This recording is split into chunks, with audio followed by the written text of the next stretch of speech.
Hello friends, welcome to Price Imperia. Market analysis का ये episode आपके सामने। इसमें हम एनालाइज करेंगे निफ्टी और बैंक निफ्टी को। हम ऑप्शन चेन और ओपन इंटरेस्ट को भी एनालाइज करेंगे और जानने की कोशिश करेंगे कि आने वाले दिनों में मार्केट किस तरीके से डायरेक्शन ले सकता है। इसके अलावा हम डिस्कस करेंगे वो ब्लू चिप स्टॉक्स जो आज की डेट में एक अट्रैक्टिव लेवल्स पे अवेलेबल है। ये वो स्टॉक्स हैं जिनमें रिस्क लेवल जो होता है वो काफी कम होता है।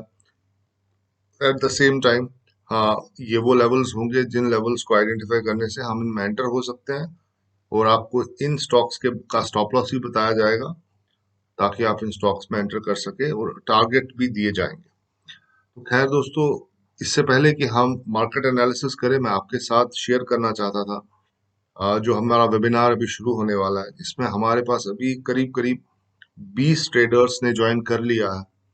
तो अभी भी कुछ स्लॉट्स ओपन हैं। तो आई जस्ट थॉट कि मैं आपके साथ ये शेयर करूं कि इस सेमिनार में हम किस तरीके से जो हमारा स्ट्रक्चर है क्या है और हम किस तरीके से आपको मतलब एजुकेट करेंगे अबाउट द मार्केट। तो आइए मैं आपको बताता हूँ।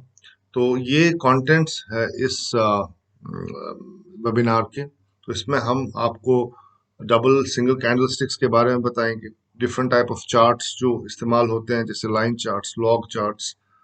यहाँ पर थोड़ा मिस स्पेलिंग है, it's actually percentage charts and relative strength charts. उसके बाद मैं आपको ऑप्शन चेन बताऊंगा, ऑप्शन चेन को प्राइस एक्शन के साथ किस तरीके से हम इक्वेट कर सकते हैं। प्राइस सेक्शन में भी हम काफी डिटेल में जाएंगे, हम सब पैटर्न्स को जानने की कोशिश करेंगे, triangle, wedge, head and shoulders, और जो भी पैटर्न्स है यहाँ पर उन सबको हम जानने की कोशिश करेंगे। एट द सेम टाइम हम प्राइस और वॉल्यूम को भी एनालाइज करेंगे, किस तरीके से वॉल्यूम के चेंज होने से किस तरीके से हम प्राइस को एनालाइज करते हैं। और स्टॉप लॉस और टारगेट जो कि एक बहुत बड़ी प्रॉब्लम है आजकल ट्रेडर्स के पास, कि उनको ये नहीं समझ आता कि स्टॉक में स्टॉप लॉस कहाँ लगाया जाए और टारगेट कहाँ सेट किया जाए। तो ये चीज़ें भी इसमें कवर होंगी। इसके अलावा मूविंग एवरेजेस किस तरीके से हमें उन्हें इस्तेमाल करना है। At the same time most important point is the understanding of fundamentals. तो इस वेबिनार में मैं आपको ऐसे तरीके बताऊंगा जिससे आपको ये जानने में आसानी होगी कि कौन कंपनी फंडामेंटली कितनी स्ट्रांग है, क्योंकि हमारा जो अप्रोच है दैट्स प्योरली टेक्नो फंडा अप्रोच। टेक्नो फंडा अप्रोच इज डबली पावरफुल। खाली टेक्निकल्स के ऊपर रिलाई करना और एक स्टॉक में एंटर होना इज नॉट इनफ। अगर फंडामेंटल्स और टेक्निकल्स दोनों आपके साथ है तो आपकी जो एफिशिएंसी है, आपकी जो सक्सेस रेट है, वो काफ़ी ज़्यादा इम्प्रूव हो जाती है। तो इसके अलावा बहुत सारे चार्ट्स आपके साथ शेयर किए जाएंगे जिसमें आपको अपना स्टडी बताना होगा या फिर मैं भी अपनी स्टडी शेयर करूंगा। ये सेशन काफ़ी इंटरेक्टिव होगा। ये वो वन साइडेड सेशन नहीं होगा जिसमें सिर्फ मैं बोलूंगा और आप सुनेंगे। इसमें आपको भी उतनी ही मेहनत करनी पड़ेगी। और ये वजह कि मैं ये सेशन जो है इसको मैं over a period of 2 months कर रहा हूँ, मैं इसको 3 दिन में नहीं ख़त्म कर रहा। उसकी वजह ये है कि जब भी हम ये सेशन करेंगे उसके बाद आपको कुछ होमवर्क दिया जाएगा। तो वो होमवर्क आपको सबमिट करना होगा और उस होमवर्क के बेसिस पर और आप ड्यूरिंग द वेबिनार किस तरीके से रिस्पॉन्सेज अपने देते हैं, उस बेसिस पे आपको रैंक किया जाएगा। और जो भी स्टूडेंट अच्छा परफॉर्म करेगा on the basis of ranking उसको इन्फॉर्म किया जाएगा। तो इसमें ये जो कोर्स होगा ये काफ़ी ज़्यादा इंटरैक्टिव कोर्स होगा। इसमें आपको काफ़ी रिस्पॉन्सिव रहना पड़ेगा और काफ़ी क्वेश्चंस भी आप पूछ सकते हैं। तो ये तो हुआ the course, as far as the course is concern. Now अब after the course what? After the course आपके साथ एक वॉच लिस्ट शेयर किया जाएगा हर हफ्ते और ये 1 महीने तक चलेगा, जिसमें मैं आपको बताऊंगा कि किस तरीके से हम स्टॉक्स को सिलेक्ट करेंगे। और जो भी मेरे पॉइंट्स होंगे, जिस तरीके से मैं आपको एक ट्रेडिंग सिस्टम दूंगा, आपको उस ट्रेडिंग सिस्टम को फॉलो करना होगा। और जो भी चार्ट्स मैं आपको इस वेबिनार के बाद शेयर करूंगा वो उसी ट्रेडिंग सिस्टम पे बेस्ड होंगे। तो ट्रेडिंग सिस्टम क्या है कि भाई आपको 4-5 पॉइंट्स दिए जाएंगे। अगर वो पांचों पॉइंट्स फुलफिल हो जाते हैं तो आप उस स्टॉक में एंटर करेंगे। अगर वो पांचों पॉइंट्स फुलफिल नहीं होते हैं तो आप उस स्टॉक को छोड़ देंगे। तो इसके बाद हम एक व्हाट्सएप कम्युनिटी भी बनाएंगे जिस कम्युनिटी में मैं आप सबको, जो भी सब्सक्राइब, जिन लोगों ने भी इस वेबिनार को सब्सक्राइब किया है वो सब लोग उस व्हाट्सएप कम्युनिटी में ऐड कर दिए जाएंगे और उस कम्युनिटी में हम on a daily basis chart share करेंगे, तो that will be added advantage. Other than that, there will be a 1 month anytime personal assistance that would be given. कभी भी आपको कोई भी डाउट हो, 1 महीने तक आप मेरे साथ 1 to 1 सेशन कर सकते हैं और मैं कोशिश करूंगा कि मैं आपके डाउट्स जो है वो क्लियर करूं. इसके बाद लास्ट में मैं आपसे ये कहना चाहता हूं कि ये जो मैं सेमिनार या जो भी मैं वेबिनार कर रहा हूं, इसमें 100% मनी बैक गारंटी है. लेकिन ये मनी बैक गारंटी सिर्फ उसके लिए है जो मेरा वेबिनार पूरा अटेंड करेगा. सपोज कीजिए इस वेबिनार में 7 या 8 सेशंस होंगे, तो if he attends all the sessions and after attending all the sessions, if he tells me that I am not satisfied with what you taught me, then I will refund the money. But if a person does not attend all the classes, all the sessions, and then tells me at the end of the webinar that I am not satisfied, then there will be no refund of money. So I'm very crystal and very clear about it. You attend the seminar 100%. If you are not satisfied, you take your money back. But the condition is that you will have to attend each and every session of the webinar. So, and you will have to be very responsible. You will very responsible in the sense that आपको जो भी मैं assignment दूंगा वो आपको complete करनी होगी. ऐसा नहीं होगा कि आप असाइनमेंट्स कंप्लीट नहीं करेंगे, आप सेशंस अटेंड नहीं करेंगे और एंड पे आप बोल देंगे कि भाई मैं सेटिस्फाइड नहीं हूँ. Then there will be no refund. आप सेशंस अटेंड करें, आप मेरी असाइनमेंट्स करें, उसके बाद अगर आप सेटिस्फाइड नहीं है तो आपका पैसा वापस कर दिया जाएगा. तो दोस्तों ये था मेरे इस ट्रेनिंग प्रोग्राम के बारे में. अब चलिए हम अपना मार्केट एनालिसिस शुरू करते हैं, जिसमें हम निफ्टी, बैंक निफ्टी और ब्लू चिप स्टॉक्स को एनालाइज करने की कोशिश करते हैं. तो दोस्तों ये रहा हमारा निफ्टी का चार्ट. निफ्टी को एनालाइज करते हैं हम. अगर हम निफ्टी को देखें तो चलिए मैं आपको पहले से बताता हूँ इसमें किस तरीके से हम एनालाइज करते हैं. तो ये लाइन यहाँ पर आपको दिख रही है, ये 14,900 की लाइन है जो कि काफी देर तक एक रेजिस्टेंस बन चुकी थी. तो यहाँ देखिए पहली बार resistance, second time resistance, third time resistance, fourth time resistance और पांचवी बार ये रेजिस्टेंस तोड़ दी गई और प्राइस ऊपर चला गया. उसके बाद अगर आप देखेंगे ये जो कप्स यहाँ पर आपको दिख रहे हैं, ये कप्स जो है ये कप इस कप के ऊपर है और ये वाला कप इस कप के ऊपर है. तो ये इंडिकेट क्या कर रहा है? ये इंडिकेट कर रहा है कि वोलेटिलिटी यहाँ पर डिक्रीज हो रही थी. उसके बाद क्या हुआ? प्राइस ने 14,900 की लेवल को तोड़ा और प्राइस ऊपर की तरफ निकल गया. तो अब जो लेवल इंपॉर्टेंट थी वो थी 15,370 की लेवल, क्योंकि वो निफ्टी का ऑल टाइम हाई था. और अगर आप देख सकते हैं यहाँ पर मैंने ये 2 लाइनें ऐड की हुई है. ये 2 लाइनें ब्लू लाइंस है. ये वो वोलेटिलिटी कॉन्ट्रैक्शन जो है ये उसको अच्छे से एक्सप्लेन कर रही है. किस तरीके से देखें, प्राइस जो है वो आहिस्ता आहिस्ता आहिस्ता आहिस्ता कॉन्ट्रैक्ट होना शुरू हुआ. वो कॉन्ट्रैक्ट होने के बाद एक एक्सपेंशन आया और प्राइस ने इस रेजिस्टेंस को तोड़ दिया. अब यहाँ पर मैं आपसे ये कहना चाहूंगा कि जब भी वोलेटिलिटी कॉन्ट्रैक्ट होती है तो उसको हैंडल करना इतना आसान नहीं है. वोलेटिलिटी कॉन्ट्रैक्शन पैटर्न का जो रिजल्ट होता है वो अपसाइड भी हो सकता है और डाउन साइड भी हो सकता है. लेकिन हमें वेट करना चाहिए और हमें ओवरऑल मार्केट कंडीशन को देखना चाहिए. बेस्ड ऑन दैट हम एक ओपिनियन बनाते हैं. अब जैसा कि हम यहाँ जानते थे कि ग्लोबल मार्केट्स काफ़ी अच्छा परफॉर्म कर रहे हैं और हमारे यहाँ भी कोरोना के केसेस जो है वो काफ़ी कम हो गए थे, तो हमें ये मालूम था कि ये जो वॉलेटिलिटी कॉन्ट्रैक्शन पैटर्न है ये अल्टीमेटली ऊपर की साइड में ही खुलेगा और ऐसा ही हुआ. तो आज के दिन जैसा कि आप देख सकते हैं कि निफ्टी ने अपने ऑल टाइम हाई के आसपास क्लोजिंग दी है.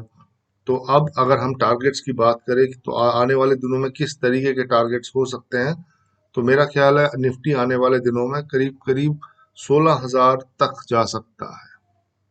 15,700, 15,800 पहला टारगेट होगा. उसके बाद अल्टीमेटली जो निफ्टी का जो एम मुझे जहां तक लग रहा है वो 16,000 की लेवल्स बड़े आराम से आ सकती है. शायद उसमें 1 से 1.5 महीने तक का वक्त लगे, लेकिन वो लेवल्स ही अब नेक्स्ट स्टॉप यहाँ बनता हुआ दिख रहा है. तो दोस्तों ये था एनालिसिस निफ्टी का. अगर आपने इस निफ्टी में अभी तक पोजीशन नहीं ली है तो मैं सजेस्ट करूंगा कि आप इसमें पोजीशन लें.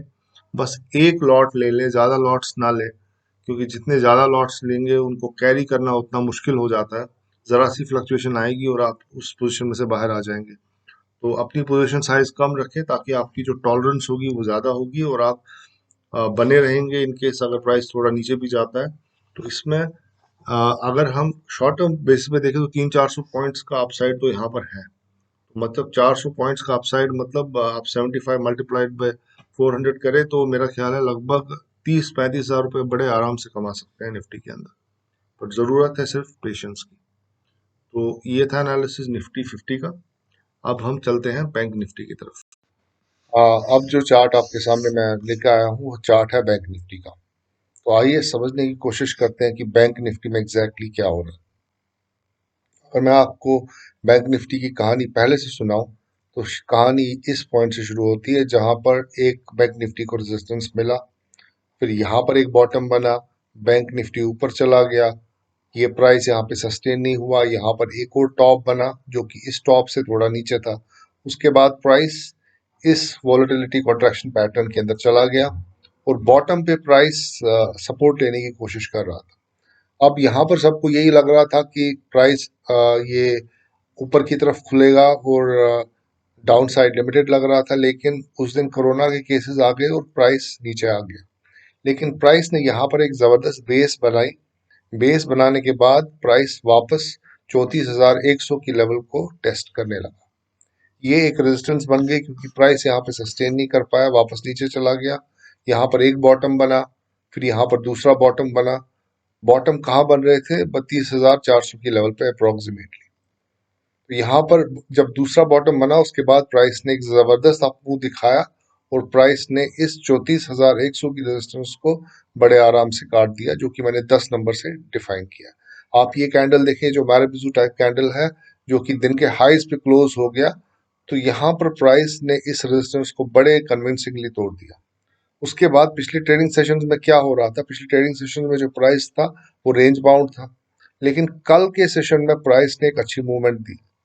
और आज क्या हुआ? आज बैंक निफ्टी जो था, बैंक निफ्टी काफी ऊपर खुला, लेकिन ऊपर की लेवल्स को सस्टेन नहीं कर पाया और नीचे आ गया। अब देखिए, यहाँ पर गौर करने वाली बात यह है कि जो बैंक निफ्टी नीचे आया है उसने किस लेवल को टेस्ट किया है? उसने इस क्लोजिंग को टेस्ट किया है।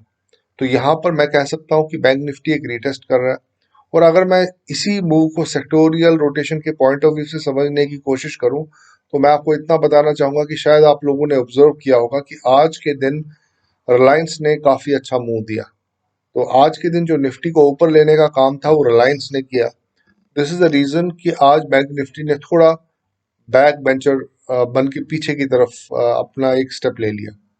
तो यहाँ पर सेक्टर रोटेशन होता है, हर दिन हर एक सेक्टर नहीं चलता। किसी दिन आप देखेंगे कैपिटल सेक्टर चलेगा, किसी दिन बैंक्स चलेंगे, किसी दिन ऑटो चलेंगे, किसी दिन ऑयल एंड गैस सेक्टर चलेगा। तो हर दिन डिफरेंट सेक्टर चलता है जिससे निफ्टी आगे बढ़ती है। तो आज के दिन जो बैंक निफ्टी का मूव था, ये बैंक निफ्टी का मूव बैंक निफ्टी सस्टेन नहीं कर पाई। उसका रीजन ये था कि रिलायंस ने आज चार्ज ले लिया और रिलायंस ने निफ्टी को ऊपर ले लिया। Bank Nifty took a step back और बैंक निफ्टी इस वक्त क्या कर रहा है? Bank Nifty is just doing a retest of the resistance which is acting as a support now.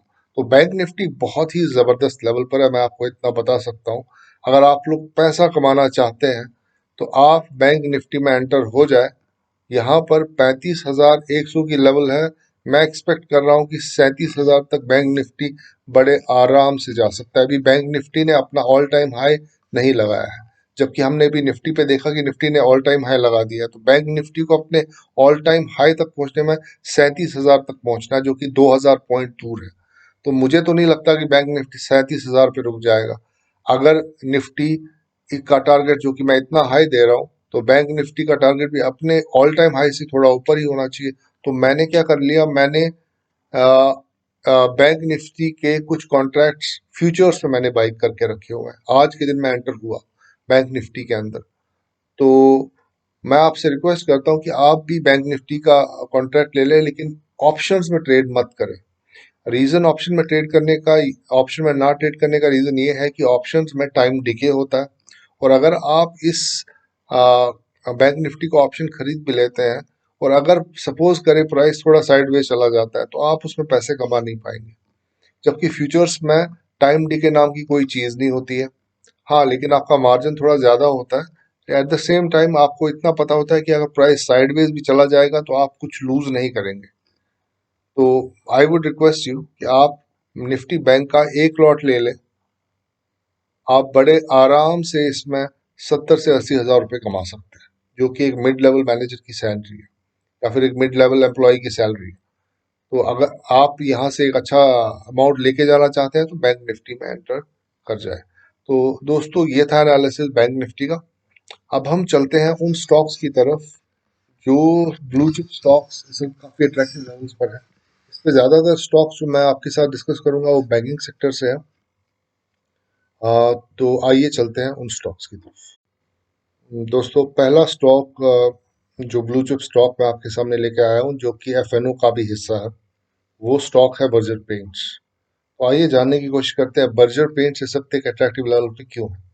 आप देख सकते हैं यहाँ पर बर्जर पेंट्स एक डाउनवर्ड चैनल में था। उसके बाद बर्जर पेंट ने यहाँ पर एक बॉटम बनाया, ये एक ट्वीजर बॉटम है। उसके बाद यहाँ पर एक हायर हाई बॉटम बनाया। ये बॉटम इस बॉटम से थोड़ा ऊपर है, इसलिए मैं इस बॉटम को हायर हाई बॉटम कहता हूँ। तो ये बॉटम बनाने के बाद क्या हुआ, प्राइस इस डाउनवर्ड चैनल में से बाहर आ गया और यहाँ पर एक रेजिस्टेंस इसको मिली, जो यहाँ पर भी रेजिस्टेंस थी, फिर से यहाँ पर एक रेजिस्टेंस मिली और प्राइस नीचे चला गया। लेकिन अल्टीमेटली प्राइस ने इस रेजिस्टेंस को तोड़ा और प्राइस ऊपर निकल गया। लेकिन अब की डेट में क्या हो रहा है, ये जो रेजिस्टेंस है ये सपोर्ट बन चुका है। यहाँ पर आप देखिए जो प्राइस है इस रेजिस्टेंस को टेस्ट कर चुका है और यहाँ से ऐसा लग रहा है कि अब बर्जर पेंट्स में एक अच्छा अपसाइड ऊपर की तरफ हो सकता है। अब अगर हम बात करें अपसाइड की, तो अपसाइड कितना हो सकता है, वो अपसाइड करीब करीब मेरा ख्याल है 870 880 लेवल तक बड़े आराम से हो सकता है, क्योंकि ये जो ये रेंज है ये फरवरी से लेके, ये सपोज ये समझ लें आप जनवरी से लेके मई तक की रेंज है और ये एक बड़ी बड़ी बहुत ही इंपॉर्टेंट रेजिस्टेंस लेवल थी जिसको इस स्टॉक ने तोड़ा है। इस रेजिस्टेंस को तोड़ना काफी मीनिंगफुल समझा जा सकता है। तो यहाँ से मेरा ख्याल है आप 880 890, मेरा ख्याल है 900 तक का भी टारगेट यहाँ पर हो सकता है। आपका स्टॉप लॉस क्या होगा, आपका स्टॉप लॉस होगा 770 के आसपास का, 770 का। तो मैं आपसे रिक्वेस्ट करूंगा जो लोग नए हैं ऑप्शंस और फ्यूचर्स में ट्रेड ना करें, अपनी पोजीशन कैश में लें। पहले ही देख लें कि भाई अगर आप 770 पे अपना स्टॉप लॉस लगा रहे हैं तो आप कितना पैसा इसमें लूज कर सकते हैं। स्टॉक मार्केट में किसी भी पैटर्न की कोई गारंटी नहीं होती, बस आपको अपना रिस्क मैनेज करना होता है। अभी कुछ दोस्त ट्विटर पे अब मुझे कभी कभी ये भी बोलते हैं कि भाई आपने उस वक्त कहा था कि ये स्टॉक ऊपर जाएगा, फिर ये स्टॉक ऊपर नहीं गया। तो मैं ये कहना चाहूंगा कि this is the world of probability. यहाँ पर सिर्फ प्रोबेबिलिटी चलती है, यहाँ 100% श्योरिटी किसी भी चीज में नहीं है। अगर आप ये माइंडसेट लेके आए हैं स्टॉक मार्केट में कि यहाँ पर एक 100% सर्टेनिटी किसी चीज में है, तो वो पॉसिबल नहीं है। आप सिर्फ अपनी प्रोबेबिलिटी बढ़ा सकते हैं। अगर आप फंडामेंटल एनालिसिस करेंगे, टेक्निकल एनालिसिस करेंगे, तो आपकी प्रोबेबिलिटी हाई हो जाती है, लेकिन ऐसा नहीं है कि आपकी पोजीशन 100% सक्सेसफुल होगी। तो दोस्तों, ये था एनालिसिस बर्जर पेंट्स का। अब दूसरे स्टॉक की तरफ चलते हैं। दूसरा स्टॉक है आईडीएफसी बैंक। आईडीएफसी बैंक में भी सेम तरह का स्ट्रक्चर है, जैसा कि मैं आपको वहां पर समझा चुका था कि ये भी यहाँ पर भी प्राइस जो था एक डाउनवर्ड चैनल में चला गया। डाउनवर्ड चैनल में जाने से पहले प्राइस ने क्या किया ये जानने की कोशिश करते हैं। ये देखिए, मैं इसको थोड़ा एक सेकेंड इसको थोड़ा मिनिमाइज करता हूँ। ये देखिए आईडीएफसी बैंक का आप प्राइस देखें, 29 रुपए से प्राइस करीब करीब 68 रुपए तक चला गया। अगर मैं इसको इन टर्म्स ऑफ अपसाइड देखूं तो यहाँ देखिए कितना स्टॉक ने 100% अप्रिशिएट किया है। यहाँ से ये देखिए 111% की का गेन स्टॉक ने दिया। तो उसके बाद स्टॉक थोड़ा रेस्ट कर रहा था। ये रेस्ट कैसे करते हैं स्टॉक्स, एक डाउनवर्ड चैनल में चला गया। स्टॉक डाउनवर्ड चैनल में चला गया, उसके बाद स्टॉक ने डिसाइड कर लिया कि भाई अब बहुत रेस्ट हो गया, अब मुझे इस डाउनवर्ड चैनल में से बाहर आना है। और स्टॉक ने इस डाउनवर्ड चैनल में से बाहर आने की कोशिश की। यहाँ पर जो रेजिस्टेंस पहली थी वो यहाँ पर फिर से एक रेजिस्टेंस बन गई। और लेकिन अब की डेट में आप क्या देख रहे हैं, प्राइस ने इस रेजिस्टेंस को तोड़ दिया है और आज के दिन प्राइस ऊपर की तरफ क्लोज हो गया। मैंने इस स्टॉक में आज के ही दिन पोजीशन ले ली है। तो मैं एक्सपेक्ट करता हूं कि आईडीएफसी बैंक जो है, अगर मैं इसका एक सिंपल सा टारगेट भी लेके चलूं तो वो टारगेट क्या है, वो टारगेट है 70 का। So that target is 70 which will translate, मैं आपको इसका ये अपसाइड बताता हूँ, एक सेकेंड। ये देखिए आप, मैं आपको इसका अपसाइड बताता हूँ कितना है। इस स्टॉक का अपसाइड यहाँ से करीब करीब ऑन ए कंजर्वेटिव बेसिस 18% है। लेकिन ये स्टॉक जहां तक मुझे लगता है कि ये इस लेवल पे जाके रुकेगा नहीं, यहाँ पर भी ये आगे ब्रेकआउट देगा, तो आप यहाँ पर 17-18% का अपसाइड तो लेके चल सकते हैं। और आपका स्टॉप लॉस क्या होगा? आपका स्टॉप लॉस करीब करीब 56 रुपीज तक का होना चाहिए। और आपका टारगेट जो होगा वो करीब करीब 68 to 70 रुपीज है। और ये 70 रुपये का जो टारगेट है, ये मैं आपको सिर्फ शॉर्ट टर्म बेसिस पे बता रहा हूँ। एक्चुअल में इसका टारगेट ज्यादा है। मेरा ख्याल है ये स्टॉक आने वाले 4 या 5 महीनों में 100 रुपए तक बड़े आराम से आपको दिख सकता है, क्योंकि इसमें, इस कंपनी में, इस बैंक में फंडामेंटली काफी अच्छी कुछ चेंजेस आई हैं, जिसकी वजह से ये स्टॉक इतनी स्ट्रेंथ दिखा रहा है। तो दोस्तों, ये था आईडीएफसी बैंक, जो दूसरे नंबर का स्टॉक मैं आपके सामने लेके आया हूँ। अब चलते हैं इंडसइंड बैंक की तरफ और जानने की कोशिश करते हैं कि इंडसइंड बैंक क्या कर रहा है। तो दोस्तों, ये देखिए इंडसइंड बैंक का चार्ट है, बड़ा सिंपल सा चार्ट है। ये देखिए, यहाँ पर स्टॉक को बार बार इस लेवल पर रेजिस्टेंस मिल रही थी, यहाँ फिर से रेजिस्टेंस मिली, यहाँ पर इसने एक डबल बॉटम बनाया। डबल बॉटम बनाने के बाद प्राइस ऊपर चला गया, लेकिन सस्टेन नहीं कर पाया और प्राइस वापस इसी सपोर्ट को फिर से टेस्ट कर रहा था। यानी कि ये सपोर्ट 1, 2 और तीसरी बार टेस्ट हुआ। अब उसके बाद क्या हुआ? उसके बाद प्राइस काफी देर तक स्ट्रगल करता रहा और इस रेजिस्टेंस को तोड़ने की कोशिश कर रहा था, जो कि नहीं टूट रही थी। और फाइनली प्राइस ने एक जबरदस्त एक मारुति कैंडल बनाया और प्राइस ने इस रेजिस्टेंस को तोड़ दिया। तो अब अगर आप देखें यहाँ पर किस तरीके का प्राइस स्ट्रक्चर बन के आ रहा है, इसको मैं थोड़ा एक्सपैंड करता हूँ और ये जो मैंने यहाँ पर ये नंबर्स बनाए, इनको थोड़ा रिमूव करता हूँ। इसको जरा आप देखें, इस प्राइस स्ट्रक्चर को अगर आप देखें, तो यहाँ पर क्या हो रहा है? यहाँ पर प्राइस ने एक डाउनवर्ड वेज सॉर्ट ऑफ बना दिया है। यहाँ पर ये देखें आप, एक ट्रायंगल स्ट्रक्चर बना दिया है। और आज के दिन प्राइस ने इस ट्रायंगल को ऊपर की तरफ तोड़ दिया है। और अगर आप इस कैंडल को देखें, इस कैंडल की शैडो को अगर आप देखें, तो नीचे की शैडो काफी लंबी है, जो इंडिकेट करता है कि यहाँ पर काफी बाइंग प्रेशर अच्छा खासा था और काफी अच्छी पोजीशन बनाई गई है। तो मेरा ख्याल है इंडसइंड बैंक, जो कि एक बहुत ही वॉलेटाइल स्टॉक है, जो जब चलता है तो बड़ा हाथी की तरह चलता है, तो इसमें एक अच्छा खासा अपसाइड है अभी इसमें। और शॉर्ट टर्म बेसिस 10% का अपसाइड है, लेकिन मेरा नहीं ख्याल है कि ये स्टॉक यहाँ आके रुकेगा, इट विल गो फर्दर। तो हम 15%, 20% का स्टॉक भी मतलब टारगेट आराम से लेके चल सकते हैं। लेकिन हमारा जो पहला टारगेट होगा वो करीब करीब 9 से 10% का होगा। अब इसमें स्टॉप लॉस आपका कहाँ लगेगा? स्टॉप लॉस आपका 970 के लेवल पे लगेगा। 970 लेवल्स पे आप स्टॉप लॉस लगाए और ऊपर से 10% का अपसाइड है। आपका जो अपसाइड है वो 1110, यानी कि टारगेट आपका 1110 बन के आ रहा है। तो दोस्तों, ये था एनालिसिस इंडसइंड बैंक का। अब हम चलते हैं अपने नेक्स्ट स्टॉप की तरफ, जो है bank of Baroda. Bank of Baroda same pattern जैसा कि बर्जर पेंट्स में था, जैसा आईडीएफसी में था। ये मेरा फेवरेट पैटर्न है जिसमें चैनल टूटती है। तो इसमें आप देखें प्राइस इसी डाउनवर्ड चैनल में जा रहा है और यहाँ पर प्राइस ने क्या किया? इस डाउनवर्ड चैनल को ऊपर की तरफ तोड़ा। ये रेजिस्टेंस जो थी, ये रेजिस्टेंस जो थी, अब ये यहाँ पर सपोर्ट बन गई। रेजिस्टेंस यहाँ पर सपोर्ट बन गई और प्राइस जो है आज के दिन क्या कर रहा है? प्राइस आज के दिन एक बहुत ही जबरदस्त कैंडल बनाया है इसने, जिसमें कि दिखा रहा है लोअर शेडो है कि जो कि बाइंग प्रेशर बताता है। और यहाँ से मुझे लगता है कि ये स्टॉक अब काफी ऊपर जा सकता है। इसका पहला टारगेट जो होगा वो 96 रुपीज का होगा। अगर मैं यहाँ से देखूं इसका कितना अपसाइड है, इसमें करीब करीब 15% का अपसाइड यहाँ से। तो अगर आप 15% कमाना चाहते हैं और आपका स्टॉप लॉस होना चाहिए 79 रुपीज पे, तो यहाँ पर बैंक ऑफ बड़ौदा में आप अच्छा पैसा कमा सकते हैं। पीएसयू बैंक काफी स्ट्रंग दिखा रहा है, ओवरऑल बैंकिंग सेक्टर काफी स्ट्रंग दिखा रहा है। तो इसमें एंटर होना, मेरा ख्याल है इसमें किसी भी किस्म का रिस्क मुझे तो नहीं लग रहा। अब जो नेक्स्ट स्टॉक है जो बैंक निफ्टी को एक्चुअल में ऊपर लेके जाने वाला है, और वो स्टॉक है आईसीआईसीआई बैंक। आइए आईसीआईसीआई बैंक का स्ट्रक्चर समझने की कोशिश करते हैं। ICICI bank same structure, downward channel. Price ने इस डाउनवर्ड चैनल की इस रेजिस्टेंस को तोड़ा, उसके बाद प्राइस एक ट्रेडिंग रेंज में चला गया।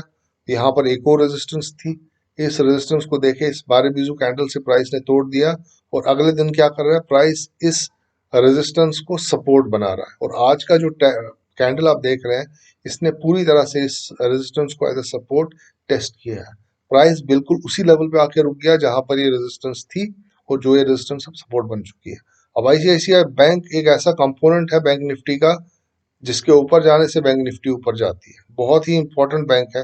तो यहाँ पर अगर हम कंजर्वेटिव बेस पे देखें तो 8% का अपसाइड तो है, लेकिन ये साहब 8% पे तो नहीं रुकेंगे। मेरा ख्याल है इस स्टॉक का टारगेट करीब करीब 750 तक होना चाहिए।